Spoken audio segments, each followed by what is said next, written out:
नमस्कार दोस्तों, या फिर जिस भी वक्त आप इसे सुन रहे हैं, आपका बहुत बहुत स्वागत है मेरे चैनल पर। आज से हम एक ऐसी यात्रा शुरू कर रहे हैं जो थोड़ी लंबी है, काफ़ी गहरी है और शायद थोड़ी अजब भी। लेकिन यकीन मानिए, ये जर्नी आपकी सोच को हिला देगी। सच कहूँ तो मैं खुद भी इस एक्सप्लोरेशन को लेकर एक्साइटेड हूँ। मैं आपके लिए लेकर आया हूँ एक नई ऑडियो विजुअल सीरीज जिसका नाम है ब्रह्मांड की अधूरी कहानी। ये सिर्फ एक कहानी नहीं, ये एक नया पर्सपेक्टिव है, एक ऐसा नज़रिया जो आपको रियलिटी के बारे में सोचने पर मजबूर कर देगा। और मैं गारंटी देता हूं कि ये सिर्फ फिलॉसफिकल बकवास नहीं है, ये कुछ ऐसा है जो आपकी रोज़मर्रा की लाइफ में भी दिखेगा। क्या आपने कभी सोचा है कि हम सब एक बड़े स्क्रिप्ट का हिस्सा हैं? हम सोचते हैं हम राइटर हैं, पर क्या हम सिर्फ एक कैरेक्टर हैं? सोचिए, अगर ये पूरी रियलिटी एक विशाल स्क्रिप्ट की तरह पहले से लिखी जा रही हो तो? इस सीरीज में हम इसी पैटर्न को ढूंढेंगे। और ट्रस्ट मी, जब आप इस पैटर्न को देखना शुरू करेंगे तो आप हैरान रह जाएंगे कि ये कितनी जगह दिखता है। आपको लगता होगा ये कोई फिलॉसफिकल बकवास है, लेकिन रुकिए, हम साइंस और लॉजिक का यूज करेंगे। हम समझेंगे कि इन्वेंशंस अपडेट्स हैं और जीनियस सिर्फ एक रिसीवर। हम क्वांटम फिजिक्स और एंशिएंट फिलॉसफी के उन रास्तों पर चलेंगे जहां दोनों एक हो जाते हैं। ये बात सुनने में वियर्ड लग सकती है, लेकिन जब आप एविडेंस देखेंगे तो आपका माइंड ब्लोन हो जाएगा। देखिए, ये कोई प्रवचन नहीं है, ना ही कोई कॉन्स्पिरेसी थ्योरी।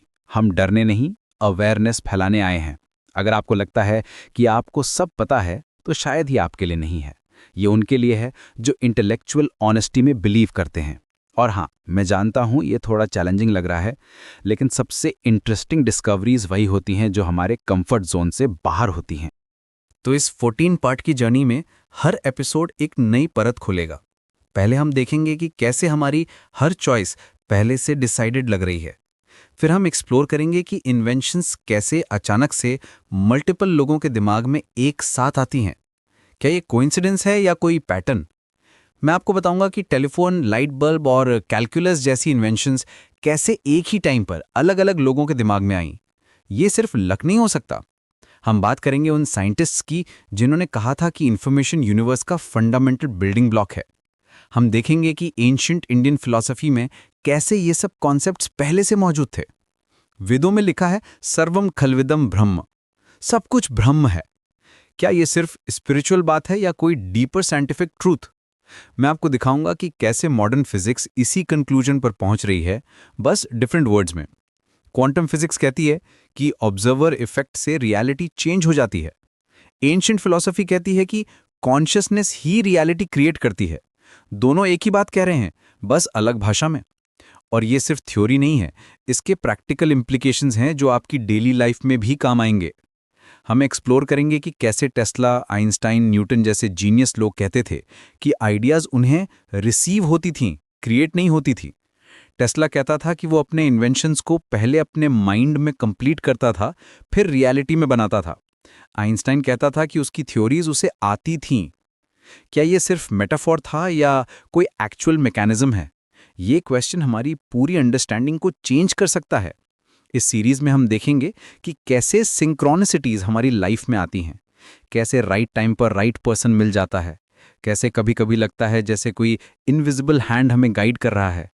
आपके साथ भी ऐसा हुआ होगा, जब आप किसी के बारे में सोच रहे थे और अचानक उसका कॉल आ गया, या जब आपको कोई आंसर चाहिए था और रैंडमली कहीं से मिल गया। हम बात करेंगे डीएनए की, जो एक बायोलॉजिकल कोड है, कंप्यूटर प्रोग्राम्स की जो डिजिटल कोड्स हैं, और यूनिवर्स की जो मैथमेटिकल कोड से रन होती है। क्या ये सब रैंडम है या कोई पैटर्न है? मैं आपको दिखाऊंगा कि कैसे ये सभी कोड्स एक सिमिलर स्ट्रक्चर फॉलो करते हैं, जैसे कि कोई सेम प्रोग्रामर ने बनाया हो। मैं आपसे बस एक चीज मांगता हूं, आपका खुला दिमाग। प्री कंसीव नोशंस को साइड में रख दीजिए। क्वेश्चंस पूछिए, डाउट कीजिए, लेकिन डिसमिस मत कीजिए, क्योंकि ट्रूथ कभी कभी बहुत स्ट्रेंज लगती है। और ऑनेस्टली, सबसे इंटरेस्टिंग ट्रूथ्स वही होती हैं जो पहले इम्पॉसिबल लगती हैं। ये जर्नी आसान नहीं होगी। कभी कभी आपको लगेगा कि ये सब नॉनसेंस है, कभी कभी आपको लगेगा कि ये सब too good to be true है। लेकिन अगर आप इंटेलेक्चुअली ऑनेस्ट हैं, तो आप एविडेंस को इग्नोर नहीं कर सकते। और मैं प्रॉमिस करता हूं कि हर एपिसोड में आपको कुछ न कुछ ऐसा मिलेगा जो आपकी थिंकिंग को एक्सपैंड करेगा। हम देखेंगे कि कैसे एंशिएंट सिविलाइजेशंस में एडवांस नॉलेज था जो मॉडर्न साइंस अभी डिस्कवर कर रही है। कैसे वैदिक मैथमेटिक्स, एस्ट्रोनॉमी और फिजिक्स में कॉन्सेप्ट्स थे जो आज रेलेवेंट हैं। ये सिर्फ कोइंसिडेंस नहीं हो सकता कि हजारों साल पुराने टेक्स्ट्स में मॉडर्न फिजिक्स के फॉर्मूलाज हिडन हैं। तो क्या आप तैयार हैं? कमेंट में रेडी लिखिए और जुड़े रहिए, क्योंकि अगले एपिसोड में हम शुरू करेंगे असली जर्नी। पार्ट 1 में हम पूछेंगे कौन लिख रहा है आपकी कहानी, और मैं गारंटी देता हूं कि इस क्वेश्चन